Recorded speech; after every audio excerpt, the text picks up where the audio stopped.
Vamos a dar inicio a nuestra clase de hoy con un tema que es muy importante, con lo que se refiere a bronquitis. Estoy con dos máquinas, por favor. La de mi laptop no da la cámara. Entonces, un segundito me dan para compartirles pantalla, por favor. En unos minutos más voy a tomar la lista.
Ahora sí, jóvenes, bueno, van a disculpar. Ya tomé la lista también, con los 10 minutos siempre de tolerancia, claro está, ¿no? Vamos a empezar diciendo, y tenemos que saber alguna conceptualización de lo que es. Hoy vamos a ver lo que es bronquitis aguda, bronquitis crónica, pero antes de eso debemos saber qué es una bronquitis, ¿no? Debemos saber que la bronquitis Doctorita, y la... ¿Se escucha? doctorita, una pregunta. Mi internet se ha cortado, no sé si me ha mandado Jóvenes, la cita después, por screen, favor, eso ya por es favor. muy diferente, por favor. Ya, por favor, y les pido, están pues ya en un momento de, y es más, en cualquier momento debería tomar la lista, ¿no es cierto? Y cualquier momento lo voy a volver a hacer. Entonces, vamos a tomar en cuenta que la definición, como les decía, antes de bronquitis, y tenemos que saber qué es la bronquitis y qué es la bronquiolitis, ¿no? Tenemos que tomar en cuenta que son condiciones netamente inflamatorias de los elementos grandes y pequeños de lo que es el árbol tráqueo bronquial, ¿no? Recuerden, jóvenes, que en el proceso de bronquitis, el proceso inflamatorio no se extiende hasta los alveolos, es lo que nos diferencia, ¿no es cierto?, de las neumonías. ¿no? Es un proceso inflamatorio que no se extiende a los alveolos, recuérdenlo. La bronquitis con frecuencia es clasificada como que, como una bronquitis aguda o con una bronquitis crónica, ¿no? La bronquitis aguda ocurre en todos los individuos de todas las edades, ¿no? En tanto que la bronquitis crónica generalmente afecta a los adultos, ¿no? Y la bronquiolitis, ¿no? Afecta a los niños en la infancia. Entonces no nos olvidemos que la bronquitis afecta, es un proceso inflamatorio que netamente es del árbol tráqueo bronquial, ¿no? No afecta a los alveolos, no se extiende hasta los alveolos. Puede ser aguda, generalmente se presenta en todas, en cualquier edad, y la crónica es más propia de los adultos, ¿no? Y la bronquiolitis, en tanto, es de los niños. Eso es para un conocimiento general. La definición, vamos a indicar la definición, ¿ya? Vamos a decir que la bronquitis aguda es una inflamación aguda de dónde? De la tráquea, bronquios y bronquiolos, con presencia de tos constante de comienzo, puede ser agudo o subagudo. Puede ser con producción de esputo o no, ¿ya? ¿Y cuánto tiempo va a durar, joven? Aproximadamente dura de 1 a 3 semanas.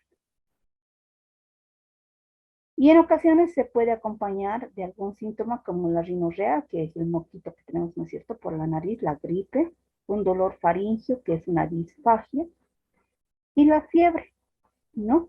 Que se presentan en algunas personas o también no puede presentarse, ¿ya? Entonces, esto tenemos que tomar en cuenta. ¿En qué persona se va a presentar?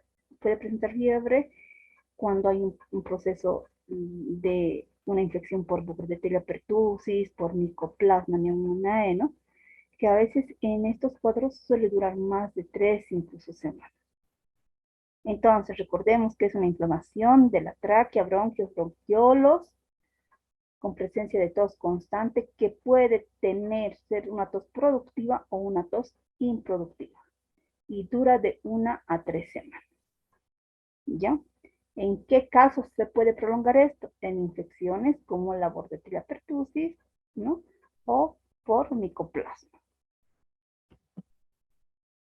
Ahí vemos, ¿no? En el gráfico, es una infección, un proceso inflamatorio del árbol traqueobronquial donde se produce una inflamación. Vemos la hiperemia que se produce a nivel del árbol traqueobronquial, en este caso de la tráquea y los bronquios, que es la zona más eritematosa que se está presentando. ¿Qué podemos decir acerca de la epidemiología? La bronquitis aguda ocupa el 9º lugar de las causas. A ver, ¿no? De las causas de atención en la consulta de urgencia. Ocupa el 10º lugar de morbilidades hospitalarias. Y es la primera causa de mortalidad de las neumonías. Existe una prevalencia de 12.45 por cada 100 habitantes en los institutos nacionales de enfermedades respiratorias a nivel mundial.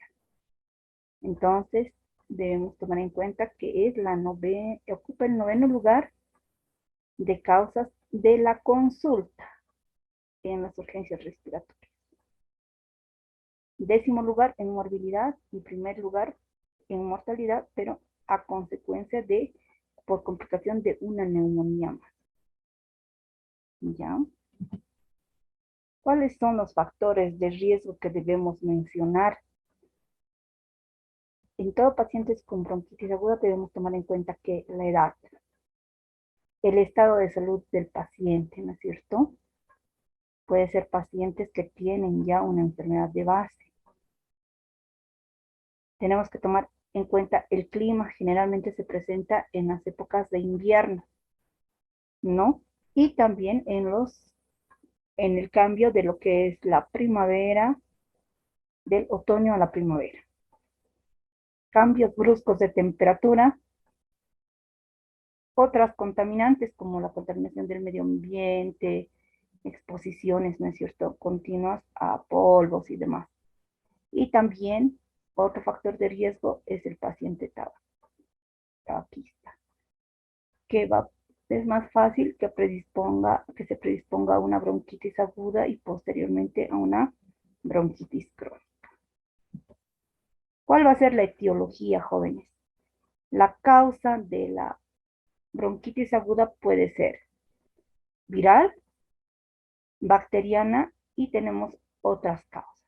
Entre las virales, generalmente las bronquitis agudas de tipo viral tenemos en la influenza A, B, ¿no es cierto? Para influenza, actualmente lo que es el coronavirus, el rinovirus, ¿no? Los adenovirus.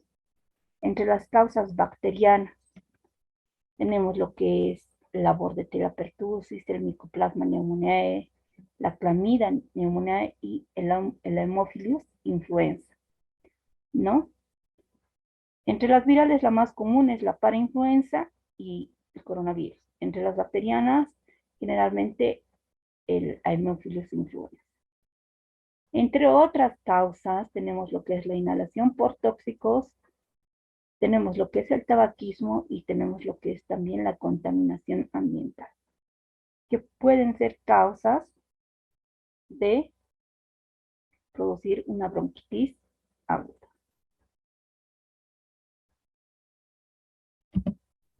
La patogénesis. Directamente podemos decir que todas las bronquitis agudas principalmente es una enfermedad autolimitada y rara vez causa la muerte, muy rara. En general la infección es a nivel de la tráquea y bronquios, que habíamos dicho que causan una hiperemia, ¿no es cierto?, a nivel del árbol traqueobronquial, y las membranas de las mucosas se van a edematizar, ¿no? Como vemos en el gráfico. ¿Con un aumento de qué? Con un aumento de secreciones bronquiales. Además de existir una destrucción de lo que es el epitelio respiratorio, que puede ser netamente extenso y puede afectar a todo el árbol traqueobronquial, ¿no? Les decía, es un proceso netamente, puede ser un proceso agudo, bacteriano por otras causas, puede ser viral, bacteriano por otras causas, van a producir una inflamación del árbol traqueobronquial, donde se puede producir una hipertrofia de lo que es el músculo liso y hay una hipersecreción a nivel de las glándulas. Además, se va a producir el edema de las mucosas, ¿no? Como vemos aquí, está todo inflamado y como esto puede ser netamente, puede ser esta inflamación leve o puede ser extenso y habíamos dicho afectar a todo el muco ciliar. Por ende, nos va a repercutir todo este proceso inflamatorio en una tos con expectoración, habíamos dicho, o sin ella, ¿no? Y el paciente puede presentar netamente sibilancia. La clasificación, vamos a tener una clasificación según su gravedad, en las que podemos mencionar la bronquitis aguda no complicada y la bronquitis aguda complicada. ¿En qué se van a diferenciar, jóvenes? La bronquitis aguda no complicada se caracteriza ¿por qué? Por tener tos menos de 3 semanas, ¿ya? Un paciente inmunocompetente, no hay fiebre, no hay comorbilidades y es un paciente adulto joven. En tanto que en la bronquitis aguda complicada existe tos por más de 3 semanas, el paciente está inmunodeprimido, ¿no? Va a haber fiebre y es un paciente que tiene comorbilidades, ¿no? Puede ser hipertenso, diabético y además generalmente se presenta en pacientes adultos mayores. Según su cuadro clínico, la bronquitis tiene una fase aguda y una fase prolongada. En la fase aguda, a nivel fisiológico, nos dice que hay una inoculación e invasión de microorganismos en el epitelio tráqueo-bronquial. Va a haber liberación de citoquinas y activación de células inflamatorias. En tanto que en la fase prolongada hay una hipersensibilidad del epitelio, ¿no? Y por eso hay una hiperreactividad bronquial. Y en algunos casos, por eso se escucha la sibilancia, ¿no? Y va diremos, el paciente a ir a evolucionar con un asma bronquial, ¿ya? El cuadro clínico. El cuadro clínico en la fase aguda puede haber fiebre moderada, malestar general, las mialgias, dolores musculares, ¿verdad? En tanto que en la fase ya prolongada hay mayor cantidad de tos, hay esputo, ¿no es cierto? En sí hay secreción bronquial y hay sibilancia. La duración, la fase aguda generalmente es de 1 a 5 días, en algunos textos dice hasta 7, ¿ya? Y la fase prolongada es una duración de ya semanas, una semana a 3 semanas, ¿no? Salvo, habíamos dicho que en la Bordetella pertussis y en el Mycoplasma pneumoniae puede ser mayor a 3 semanas. ¿Cuál va a ser el cuadro clínico? En este caso de la bronquitis aguda tenemos síntomas generales, ¿no? De infección viral, síntomas de catarro bronquial y síntomas de infección bacteriana. Entre los síntomas generales de infección viral tenemos que vamos a tener netamente lo que son las mialgias, artralgias, dolores musculares, ¿no es cierto? El paciente va a perder el apetito, va a haber un malestar general, puede haber dolor de cabeza, dolores retroauriculares como si estuviésemos resfriados, ¿verdad? Estornudos, catarro, ¿no? Tanto nasal como faríngeo. Entonces, cuando es un proceso viral, presenta todo esto. En tanto que si es un catarro netamente bronquial, ya hay tos, se suma a todo este cuadro, se suma la tos, expectoración e incluso dificultad para respirar, ¿no? Cuando es un proceso ya bacteriano, va a haber tos con expectoración mucopurulenta. Puede ser en poca cantidad o en abundante cantidad. Entonces, si mi paciente nos va refiriendo una de estas cosas, yo ya voy viendo si es un proceso viral, si tengo que usar netamente antivirales o puedo usar netamente eh, antibióticos, ¿verdad? O solamente hacerle un tratamiento sintomático respiratorio. En la exploración física, el examen físico, ¿qué vamos a encontrar, jóvenes? En estos pacientes es importante y podemos encontrar estertores bronquiales, estertores alveolares y en algunos casos habíamos dicho que podemos encontrar sibilancias en las fases ya prolongadas, ¿no? El cuadro clínico, y vamos a caracterizar aquí lo que es más importante, que es la tos, ¿no? Ya hemos dado las signos, sintomatología, pero la tos aparece temprano y es el sello distintivo de lo que es la bronquitis. El inicio de la tos puede ser insidioso o abrupto y los síntomas persisten a pesar de las resoluciones nasales, ¿no? De su gripe, de su rinorrea, habíamos dicho, de sus estornudos y demás. La tos puede persistir de hasta 3 o más semanas, ¿no? Con frecuencia la tos no es productiva inicialmente, pero ya hemos dicho que pasada la semana ya da una expectoración mucopurulenta. Cuando vemos esa expectoración mucopurulenta ya debemos nosotros abrir nuestros ojos, nuestra mente en sí, y decir, este paciente está haciendo ya un proceso bacteriano. En los niños mayores y adultos, el esputo expectorado es abundante. En el niño pequeño no se va a notar mucho porque a menudo, ¿qué es lo que pasa? Se lo tragan, ¿no es cierto? Ingiere el moquito. Y que no puede expectorar el pequeño.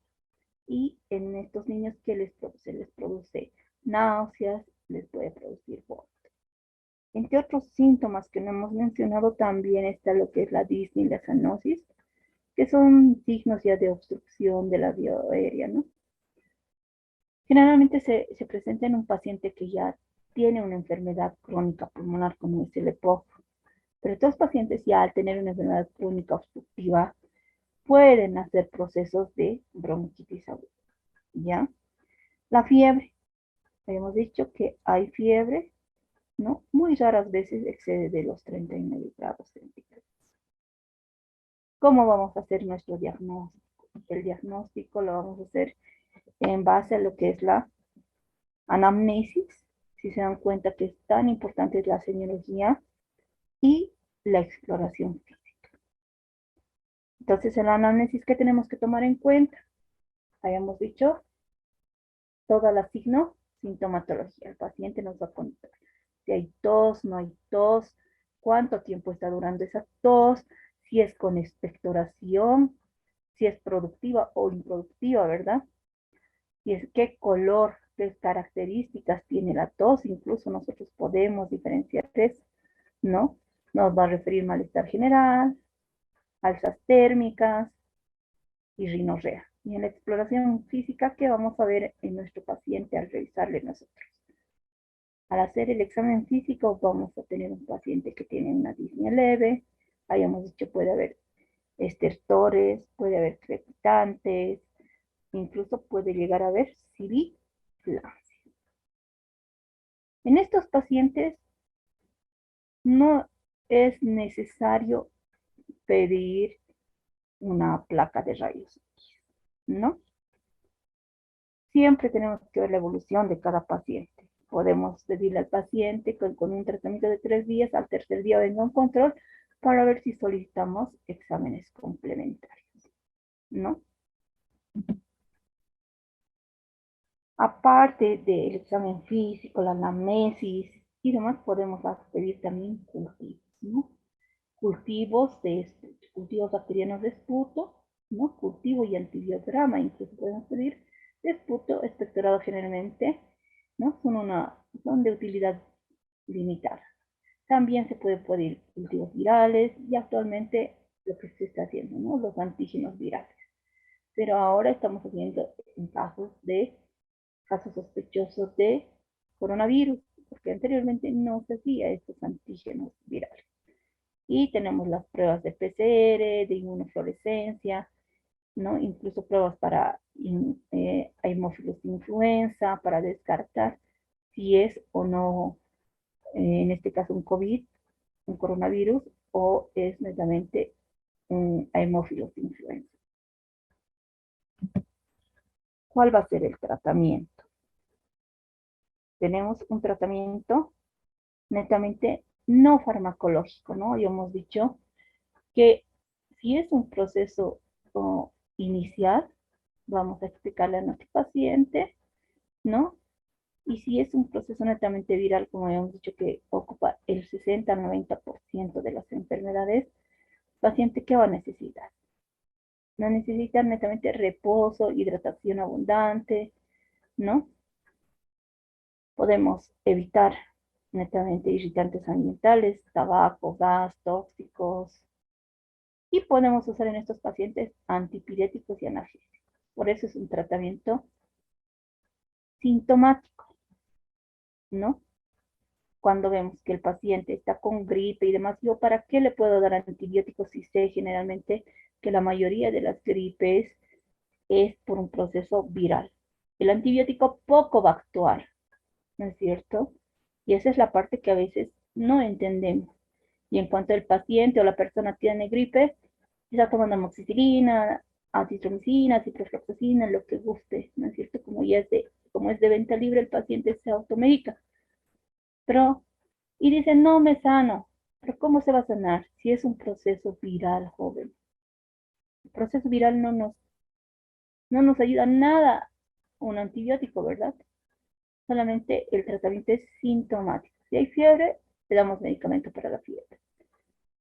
Si hay malestar general, le damos un analgésico. Podemos usar el paracetamol, ¿verdad? El ibuprofeno en estos pacientes.